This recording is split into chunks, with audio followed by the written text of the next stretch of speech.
Metre के अंतर्गत customer awareness करने के बाद मीटर लगाने की कार्यवाही हाथ पे ली जाती है। मीटर लगाने के पहले क्या क्या चीजें ध्यान में लेनी है वो इस स्लाइड में हम डिटेल में चर्चा करेंगे। सबसे पहले ग्राहक के वहाँ जो मीटर पेटी लगी है, प्रिफरेबली हम एसएमसी बॉक्स प्रीफर करते हैं जिससे कि उसका कम्युनिकेशन अच्छी तरह से हो। डिस्ट्रीब्यूशन ट्रांसफार्मर पे जो हमको मीटर लगाना है, उस मीटर में जो सीटी लगती है, सीटी में 5 कोर का 2.5 mm का केबल हम एक्सएलपी यूज करते हैं, जिससे कि ये पूरा प्रोजेक्ट में मीटर अच्छी तरह से कम्युनिकेट कर सके और मीटर की वायरिंग अच्छी तरह से हो सके। मीटर की क्वालिटी चेक के लिए अलग अलग लेवल के क्वालिटी चेक्स दिए गए हैं भारत की गाइडलाइंस के हिसाब से। दैट मीन सब डिवीजन के जूनियर इंजीनियर से लेके अलग अलग लेवल के ऑफिसर्स के द्वारा मीटर का जो प्रोजेक्ट हो रहा है वो क्वालिटेटिव हो रहा है कि नहीं हो रहा है, उसके लिए क्रॉस चेक दिए गए हैं, तो वो भी हम आगे बढ़ते हैं उसमें क्रॉस चेक करते हैं। पावर का शटडाउन वो लेने की जवाबदारी यूटिलिटी की होती है, तो यूटिलिटी भी एडवांस में ग्राहक को बताती है कि आपको वहाँ स्मार्ट मीटर लगेगा तो शायद आपकी लाइट बंद भी रहेगी। डिस्ट्रीब्यूशन ट्रांसफार्मर में मीटर लगाने के लिए भी शटडाउन की जरूरत होती है, वो भी ग्राहकों को इन्फॉर्म किया जाता है। काम करने के पहले नोडल ऑफिसर्स की अपॉइंटमेंट करते हैं हम।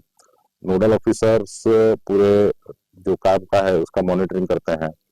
नए कनेक्शंस के और सोलर के कनेक्शन भी हम स्मार्ट मीटर के थ्रू लगाते हैं, इसकी ग्राहकों को जानकारी होती है।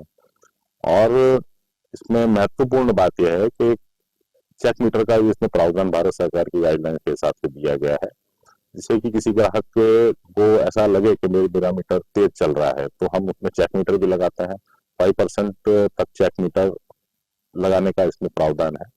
चेक मीटर हम जो आपका स्मार्ट मीटर लगा रहे हैं उसके साथ में ही स्टैटिक मीटर जो आपका एग्जिस्टिंग स्टैटिक मीटर है वो या दूसरा स्टैटिक मीटर उसके साथ सीरीज में लगा के दोनों का कंजम्पशन आपको बताया जाता है, जिससे कि आपको मीटर के बारे में पूरी जानकारी मिले कि चेक मीटर काम कर रहा है। मोबाइल ऐप के बारे में आपको जानकारी दी जाती है, अलग अलग लेवल पे जो एसएमएस आते हैं उसके बारे में जानकारी देना अनिवार्य होता है।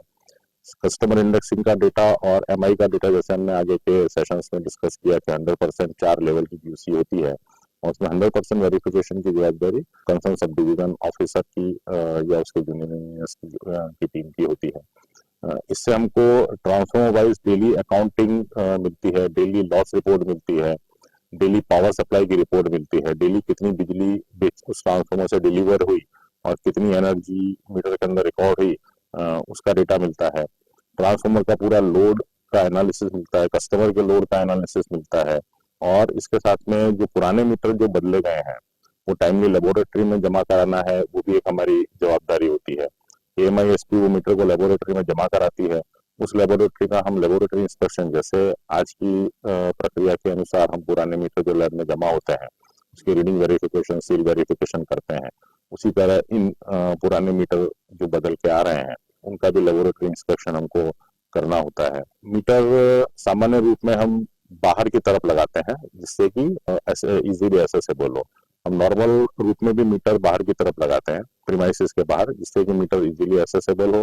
पोल से लेके मीटर तक की जो सर्विस है वो पूरी इंटैक्ट रहती है, मतलब इसके बीच में कोई जॉइंट हमको नहीं रखना है, वो फिल्टर प्रूफ इंस्टॉलेशन का एक प्रक्रिया है, उस हिसाब से हम इसमें आगे बढ़ते हैं।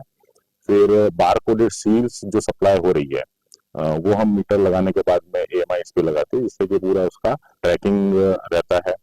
और जो सर्विस वायर है, मीटर की सीलिंग है, वो पूरी ग्राहक को बताने के बाद में मीटर इंस्टॉलेशन की प्रक्रिया के बाद उनकी सिग्नेचर ली जाती है। ये मीटर इंस्टॉलेशन की पूरी प्रक्रिया इसमें रहती है। अब नेक्स्ट सेशन में हम कैसे कस्टमर अवेयरनेस करते हैं उसके बारे में विस्तृत चर्चा करेंगे। धन्यवाद।